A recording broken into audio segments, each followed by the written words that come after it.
आज हम जो स्टार्ट करेंगे वो द थ्री डायमेंशन चैप्टर पे रहेंगे और direction cosine and direction ratio की हम बात करेंगे। उसके थोड़ा सा इंट्रोडक्शन की बात हम करेंगे। प्रीवियस लेक्चर में हमने आपको basic concept of three dimension के बारे में बताया था कि थ्री डायमेंशन का मतलब क्या होता है, टू डायमेंशन से ये कैसे किस तरीके से डिफरेंस रखता है। टू डायमेंशन और थ्री डायमेंशन में कुछ बेसिक कंसेप्ट का मतलब डिफ्रेंसिएशन आपको हमने बताया था। तो इसकी आज के इस वीडियो लेक्चर में हम आपको बताएंगे direction cosine and direction ratio. तो देखिए डायरेक्शन कोसाइन होता क्या है या डायरेक्शन रेशियो होता क्या है, सबसे पहले हम ये डिस्कस करेंगे। तो देखिए आप टू डायमेंशन में जब होते थे तो किसी लाइन को कंसीडर करना होता था तो वहां पे आपको दो डबलेट मिलते थे, यानी कि एक मान लीजिए ये लाइन है ए और बी, तो यहाँ पे डबलेट मिलता था। लेकिन अगर किसी लाइन को अगर हम स्पेस में कंसीडर करें, स्ट्रेट लाइन को किसी स्पेस में कंसीडर करें, तो उसका डायरेक्शन कोसाइन डायरेक्शन रेशियो या इसकी होती है हिंदी क्या होती है, दिक कोजिया या दिक अनुपात। Direction cosine and direction ratio का मतलब जो होता है वो दिक कोजिया और दिक अनुपात होता है। ये किसी लाइन का होता है, direction cosine of A line. Direction cosine अगर आप बोल रहे हैं तो मीनिंगलेस है अगर आप कंप्लीट नहीं करते हैं इसको। ऑफ ए लाइन, किसी लाइन का डायरेक्शन कोसाइन होता है। तो डायरेक्शन कोसाइन या डायरेक्शन दिक कोजिया और दिक अनुपात किसी लाइन का होता है। तो सबसे पहले हम इसको डिफाइन करते हैं कि direction cosine of A line होता क्या है, किसी लाइन का डायरेक्शन कोसाइन होता क्या है। और देखिए ये जो लाइन होगा वो आपका स्पेस में होगा, ना कि आपका वो टू डायमेंशन में और प्लेन में नहीं है। आपका लाइन जो है वो स्पेस में है। तब डायरेक्शन कोसाइन या दिक कोजिया का मतलब क्या होता है या दिक अनुपात का मतलब क्या होता है। हमने यहाँ पे लिखा है direction cosine of A line. ध्यान से समझिएगा, आपको दिमाग में फीड करना है, ना कि इसको रटना है डेफिनेशन को। होता क्या है, direction cosine of A line का मतलब होता है the direction cosine of A line is the cosine of the angles from the positive x direction. That is, if alpha, beta and gamma are the angles from the axis x, y and z in positive x direction, then cos alpha and cos beta and cos gamma are called the direction cosine of a line, and it is denoted by, इसको denote किससे करते हैं, L M and N से। और हमने बताया किसी भी लाइन का कॉस अल्फा या cos beta and cos gamma क्या होता है, उसका डायरेक्शन कोसाइन। तो ये तो डेफिनेशन के बेसिस पर हमने आपको बताया डेफिनेशन क्या होता है। अब जो आपको थ्योरेटिकली ग्रामेटिकली आपको समझना है, किस तरीके से समझना है डायरेक्शन कोसाइन का मतलब क्या होता है। यहाँ पे ध्यान से देखिए, एक लाइन मान लीजिए, इस लाइन का ये लाइन हमने बनाया है, ये ए बी है। हमने बताया कि डायरेक्शन कोसाइन किसी लाइन का होता है। तो डायरेक्शन कोसाइन किसी लाइन का ये होगा आपका स्पेस में होगा लाइन, क्योंकि हम थ्री डायमेंशन आपका हम यहाँ पे कंसीडर कर रहे हैं। तो जो लाइन हम कंसीडर कर रहे हैं किसमें, थ्री डायमेंशन में। और थ्री डायमेंशन में डायरेक्शन कोसाइन का मतलब क्या होता है, ध्यान से समझिए कि अगर इसका आपको डायरेक्शन कोसाइन बताना है, डायरेक्शन कोसाइन का मतलब क्या होता है, इसको आप यहाँ पे रखिए, इसके पैरेलल। जैसे मान लीजिए ये डायरेक्शन कोसाइन आपका इसका बनाना है, तो ये जो है आप यहाँ पे इसकी पैरेलल लाइन यहाँ पे आप वर्जिन पर रखिए, इसको से रिप्रेजेंट कर रहे हैं। और ये तीनों एक्सिस से इसका एंगल कंसीडर करिए, यानी ये एक्स एक्सिस है, ये वाई एक्सिस है, ये जेड एक्सिस है। तो यही लाइन एक्स एक्सिस से जितना एंगल बना रहा है उसी का कास, देखिए हमने यहाँ पे लिखा है डायरेक्शन कोसाइन क्या होता है। आप उस लाइन को वर्जिन पर रखिए और फिर ये देखिए कि वो एक्स डायरेक्शन से कितना एंगल बना रहा है, उसका कास लीजिए। देखिए हमने कास लिया, ना कि साइन लेना है। कोसाइन का मतलब क्या होता है, कॉस लेना है। तो l equal to cos alpha, ये क्या है, डायरेक्शन कोसाइन उसका, यानी यल कॉस अल्फा, यानी उसी एंगल का पॉजिटिव एक्स डायरेक्शन से हम क्या लेंगे, कोसाइन का मतलब कॉस होता है। और फिर वाई एक्सिस पर उसका कॉस बीटा लेंगे, यानी उसी एंगल का वाई एक्सिस से बीटा। देखिए हमने यहाँ पे बीटा लिखा है, ये एंगल बीटा बनाया है और ये एंगल गामा बनाया है, यहाँ पे ध्यान से देखिए। तो और गामा हमने जेड एक्सिस से लिया है, तो यानी उसी लाइन का ये थोड़ा सा गड़बड़ हो गया है, ये बीटा तक हम लेंगे इसको। बीटा आपका ये होगा, इस लाइन का हम निकाल रहे हैं, तो ये बीटा होगा और ये गामा होगा आपका, ये गामा होगा। तो ये क्या है, direction cosine of A line का मतलब क्या है, उस लाइन का पॉजिटिव एक्स डायरेक्शन से क्या होगा, पॉजिटिव एक्स डायरेक्शन से आपका कोसाइन, यानी अगर अल्फा एंगल है एक्स एक्सिस से तो उसी का कॉस क्या हो जाएगा, यल। उसी का कॉस का बीटा का कॉस अगर हम ले लेंगे तो यम हो जाएगा, और उसी गामा का हम अगर कॉस ले लें तो यन हो जाएगा। तो direction cosine of A line क्या होता है, उस लाइन का पॉजिटिव x डायरेक्शन से कोसाइन केवल हम ले लें अगर x axis y axis z axis से, तो उसी को हम क्या कहते हैं, कोसाइन बोलते हैं। इसको हम रिप्रेजेंट करते हैं LMN से, या इसको हम कुछ इस तरीके से भी रिप्रेजेंट करते हैं LM&N। तो डायरेक्शन कोसाइन का मतलब यही होता है। डायरेक्शन कोसाइन का मतलब फिर से एक बार रिपीट कर दे रहे हैं कि ये आपका क्या है, लाइन है, और आप इसको इस तरीके से कंसीडर करेंगे। आप यहाँ पे बना दीजिए इसको वर्जिन पे रख के, फिर cos alpha positive x direction से, फिर cos beta positive y direction से बीटा ले लेंगे, यानी ये बीटा एंड और ये फिर गामा हो जाएगा आपका यहाँ से। तो जो इसी का अल्फा बीटा गामा का जो कोसाइन हम लेते हैं वही आपका क्या होता है, डायरेक्शन कोसाइन, या हिंदी में इसको बोलते हैं क्या, दिक कोज्या। देखिए यहाँ से कोज्या से मतलब कोसाइन का मतलब कोज्या होता है हिंदी में। तो आप समझ गए होंगे कि cos alpha cos beta cos gamma जो होता है वो आपका डायरेक्शन कोसाइन होता है, और रिप्रेजेंट हम किससे करते हैं, इसको डिनोट किससे करते हैं, एलिमेंट से। तो आई होप ये आपको समझ में आ गया होगा। पोस्ट कर दो।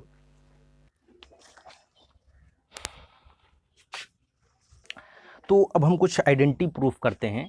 जैसे हमने आपको बताया था LMN किसी भी लाइन का स्पेस में कोई लाइन अगर लेते हैं तो उसका डायरेक्शन कोसाइंस को हम किससे रिप्रेजेंट करते हैं, LMN से। और LMN किसी भी स्ट्रेट लाइन का होता है। तो इसमें आपको प्रूफ करना है कि L square plus M square plus N square equal to 1, यानी जो डायरेक्शन किसी भी स्ट्रेट लाइन का डायरेक्शन कोसाइंस जो होता है उसके स्क्वायर का सम क्या होता है, 1 होता है। ये आपको प्रूफ करना है। ये इंपॉर्टेंट क्वेश्चन भी आपके एग्जाम में भी पूछा जा सकता है। यानी आपको इस तरीके से भी, आप चाहे L इक्वल टू हमने क्या लिया था, L equal to cos alpha लिया था, और M इज इक्वल टू क्या होता है, कॉस बीटा होता है, और N is equal to cos gamma. हमने ये लिखा था आपको प्रीवियस, अभी जस्ट 5 मिनट पहले आपको इसी लेक्चर में हमने आपको बताया था। तो आप इसका मतलब आप इसको ये भी प्रूफ कर सकते हैं, cos square alpha plus cos square beta plus cos square gamma की जो वैल्यू होगी, कॉस स्क्वायर गामा की वैल्यू यानी 1।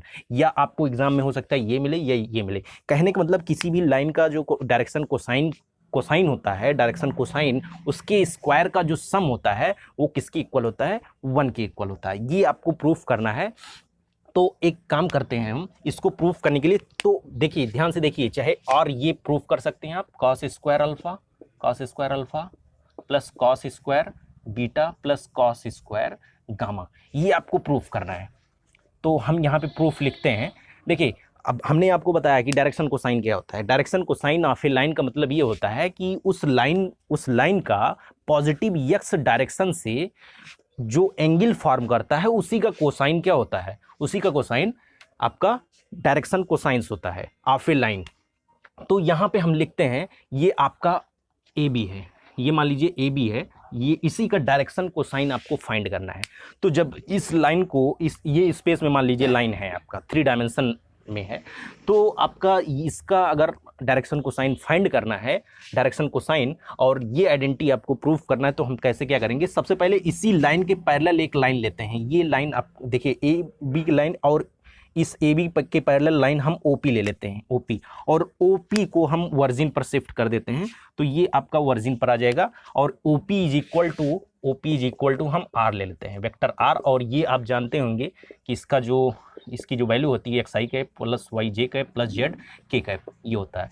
तो हम यहाँ से OP की वैल्यू हमारे पास है, या जब इसका हम वो निकालते हैं, मॉडुलस निकालते हैं, या एम्पलीट्यूड आप निकाले होंगे, तो ये मॉड ऑफ R की जो वैल्यू होती है, मॉड ऑफ R या R स्क्वायर की जो वैल्यू होती है, x square plus y square plus z square, ये होता है। आप आसानी से जानते हैं।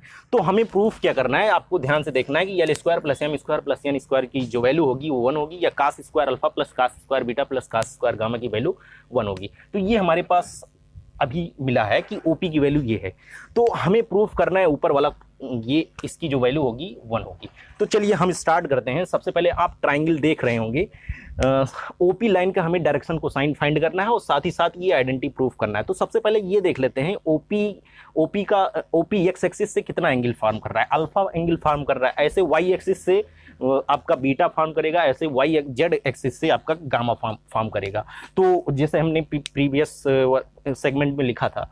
तो सबसे पहला काम हम, ये आपका क्या है, आपका XZ प्लेन है। हमने ये भी प्रीवियस लेक्चर में आपको बताया था। XZ प्लेन पर इस P से पहले हम परपेंडिकुलर ड्रा करते हैं, परपेंडिकुलर ये PN ड्रा करते हैं, और उसके बाद यहाँ से हम इसको ज्वाइन कर देते हैं। इसको ज्वाइन कर देते हैं और P से यम पर एक परपेंडिकुलर ड्रा करते हैं। तो ये तो क्लियर हो गया होगा, एक्स एक्सिस पर परपेंडिकुलर ड्रा कर रहे हैं तो इसकी जो प्रोजेक्शन होगा यानी एक्स एक्सिस पर जितना कवर करेगा वो आपका फर्स्ट कोऑर्डिनेट होगा। तो हम सबसे पहले triangle in right angle triangle, right angle triangle है, राइट एंगल ट्राइंगल आपका OPM में चलते हैं। ध्यान से देखिए, इन राइट ये आइडेंटिटी प्रूफ करने के लिए हमें इस ट्राइंगल में चलना पड़ेगा और इसका पहले हम यहाँ से कोसाइन निकालते हैं इन ट्राइंगल OPM में। तो अगर हम कॉस अल्फा की बात करें, कॉस अल्फा, तो कॉस अल्फा आप निकाल सकते हैं। कॉस अल्फा क्या होता है? Base upon hypotenuse. बेस आपका ये है, बेस आपका ये है, यानी यक्स अपान क्या हो जाएगा? यक्स अपान आपका OP हो जाएगा या R। तो यहाँ से कॉस अल्फा की वैल्यू निकाल सकते हैं, या इंप्लाइज ये करेगा आपका बेस आपका क्या है? ये है और हाइपोटेनस आपका OP है, तो OP की वैल्यू R हमने लिखा हुआ है। तो यहाँ से आपका यक्स आ जाएगा क्या? Cos alpha, R cos alpha हो जाएगा, R कॉस अल्फा ये हो जाएगा। x की वैल्यू आ गई आपका R कॉस अल्फा। तो इसी को आप ऐसे भी लिखते हैं, यल से भी लिखते हैं इसको। डायरेक्शन कोसाइन क्या होता है? उसी पॉजिटिव एक्स डायरेक्शन से जो एंगल होगा उसी का कोसाइन क्या होता है? यल से रिप्रेजेंट करते हैं। हमने बताया था इसको हम कॉस अल्फा से भी रिप्रेजेंट करते हैं। तो l equal to cos alpha upon equal to x by r. तो यहाँ से आप एक्स की वैल्यू आर कॉस अल्फा लिख सकते हैं या यल आर लिख सकते हैं सिंपली। तो आप इसको इक्वेशन नंबर 1 मान लीजिए। सिमिलरली अगर आप इसको यहाँ से इसका वाई एक्सिस से अगर इसका एंगल मेजर करें तो ये क्या होगा आपका? ये बीटा होगा, ये आपका बीटा होगा, ये तो आपका स्मॉल आर था। तो कॉस बीटा सिमिलरली आप फिर से वही काम करेंगे, परपेंडिकुलर ड्रा करेंगे सेकंड मतलब प्लेन में। तो यहाँ से प्लेन में परपेंडिकुलर ड्रा करेंगे, उसके बाद ट्राइंगल लेंगे, राइट एंगल ट्राइंगल में कॉस बीटा निकालेंगे। तो और कॉस बीटा को हम यम से रिप्रेजेंट करेंगे, स्मॉल यम, और इसकी जो वैल्यू होगी कॉस बीटा की वैल्यू वाई अपान आर हो जाएगा। इसकी वैल्यू यहाँ से फिर से निकालेंगे तो ये आपका आ जाएगा y is equal to r cos beta, और इसी को हम क्या कहेंगे? M R. सिमिलरली आप फिर से आप ये इस वाले प्लेन में जाएंगे, यहाँ से अगर एंगल मेजर करें इस लाइन का तो ये आपका गामा है, और इसी का कॉस जब ले लेते हैं तो वही डायरेक्शन कोसाइन हो जाता है, उसको हम यन से रिप्रेजेंट करते हैं कॉस गामा की वैल्यू क्या हो जाएगी आपका? जेड बाई आर, या यहाँ से इंप्लाइज करेगा z is equal to r cos gamma, और इसी को हम लिख सकते हैं n r, simple LM LR MR NR। तो आप इसको इक्वेशन नंबर 2 कह दीजिए, इसको इक्वेशन नंबर 3 कर दीजिए। देखिए आपको प्रूफ क्या करना है? L² + M² + N² की वैल्यू 1, या cos square alpha plus cos square beta plus cos square gamma की वैल्यू 1 प्रूफ करना है। तो अगर ध्यान से देखें इक्वेशन नंबर 1, 2, 3 को स्क्वायरिंग एंड एडिंग ये लिखते हैं, squaring and adding equation 1, 2 and 3, यानी तीनों इक्वेशन को अगर ध्यान से देखें उसका स्क्वायर करके लेफ्ट के साइड में ऐड कर दें और राइट का राइट स्क्वायर कर रहे हैं, तो इसका मतलब क्या हो जाएगा? x² + y² + z², तीनों इक्वेशंस को स्क्वायर करके ऐड करना है। और लेफ्ट साइड आपका क्या होने वाला है? r² is equal to r² cos square alpha plus r² sin square alpha plus r² cos square gamma. यहाँ तक क्लियर होगा, स्क्वायर करके हमने ऐड किया है। देखिए अब अगर ध्यान से देखें तो x² + y² + z² क्या है आपका? 1 है, सॉरी 1 नहीं है, r² के इक्वल है। तो इसको हम r² के इक्वल लिख देंगे ऊपर से, इक्वेशन नंबर स्टार जो हमने लिखा है। r² इक्वल टू क्या हो जाएगा? इन तीनों एक्सप्रेशन से, तीनों टर्म से हम r² कॉमन कर लेते हैं, तो ये आपका cos स्क्वायर बीटा है। तो ये हो जाएगा आपका cos square alpha plus cos square beta plus cos square gamma, ये हो जाएगा आपका। क्लियर है? अब इसको r² से हम कैंसिल कर सकते हैं। आपका क्या आ जाएगा अगर हम ऊपर वाला पोर्शन मिटा रहे हैं? ये आपका आ जाएगा 1 is equal to cos square alpha plus cos square beta plus cos square gamma, ये हो जाएगा। या इसको ये भी लिख सकते हैं cos square alpha plus cos square beta plus cos square gamma is equal to 1 हो जाएगा। और हमने बताया था direction cosine l equal to cos alpha होता है, m equal to cos beta, n is equal to cos gamma, यानी आप इसको लिख सकते हैं L² + M² + N² equal to 1। तो चाहे ये प्रूफ करें और चाहे ये प्रूफ करें आपका आंसर सेम आएगा, यानी कि दोनों हो सकता है आपके एग्जाम में पूछा जा सकता है। तो आप दोनों देख लीजिएगा, यहाँ पे LMN LMN एंड या cos alpha cos beta cos gamma आपका क्या है, डायरेक्शन कोसाइन, किसी लाइन का डायरेक्शन कोसाइन है। अब इसी पर एक रिजल्ट और प्रूफ करते हैं जो कि आपके शायद बुक में भी दिया गया है। एक रिजल्ट और प्रूफ करते हैं कि अगर cos square alpha cos square beta plus cos square gamma आपका अगर 1 है तो ये आपको पता है, तो ये भी हो सकता है प्रूफ करना हुआ कि sign square alpha plus sign square beta plus sign square gamma की वैल्यू जो होगी 2 होगी। इसको भी आप प्रूफ कर सकते हैं। किस तरीके से प्रूफ कर सकते हैं, ये आपको पता है या आपको ये भी पता होगा L square plus M square plus N square. तो इसमें क्या करेंगे हम, इसको, इसका मतलब आपको साइन में चेंज करना है। तो आपको पता है वी नो दैट, यहाँ पे लिखेंगे वी नो दैट कि क्या होता है, cos square alpha plus cos square beta plus cos square जो गामा होता है इसकी वैल्यू 1 होती है, ये आपको पता है ऊपर से। तो इसको हमें साइन में कन्वर्ट करना है, तो ये क्या हो जाएगा आपका 1 minus sine square alpha plus 1 minus cos square, sorry 1 minus sine square beta plus 1 minus sine square gamma is equal to 1। एक 1 तो 1 से कैंसिल हो जाएगा। तो अगर ध्यान से देखें, sine square alpha sine square beta sine square gamma, इन तीनों का आपका साइन क्या है, निगेटिव है, इसलिए इसको हम राइट साइड ट्रांसफर कर देंगे और लिखेंगे sign square alpha plus sign square beta plus sign square gamma. इसकी जो वैल्यू होगी माइनस आपका यहाँ पे 1 + 1 2, और जो कि यही आपको प्रूव करना है। तो ये दो तीन फार्मूला है, रिजल्ट्स हैं जो आपका डायरेक्शन कोसाइन और डायरेक्शन कोसाइंस पर आपको हमने बताया, और ये इंपॉर्टेंट भी है, आपको इसको याद भी करना है। तो हम प्रीवियस लेक्चर नेक्स्ट लेक्चर में आपको हम डायरेक्शन कोसाइन बताएंगे। इस पर जो कंफ्यूजन होगा आप हमें ग्रुप में सेंड करके पूछ लीजिएगा। इसकी बेसिस पर आपको जितने भी क्वेश्चन सॉल्व किया जा रहा है, सॉल्व कर रहे हैं आप लोग, उसको सॉल्व करते रहिए। जो नहीं आएगा आप हमसे पूछिए। Thank you.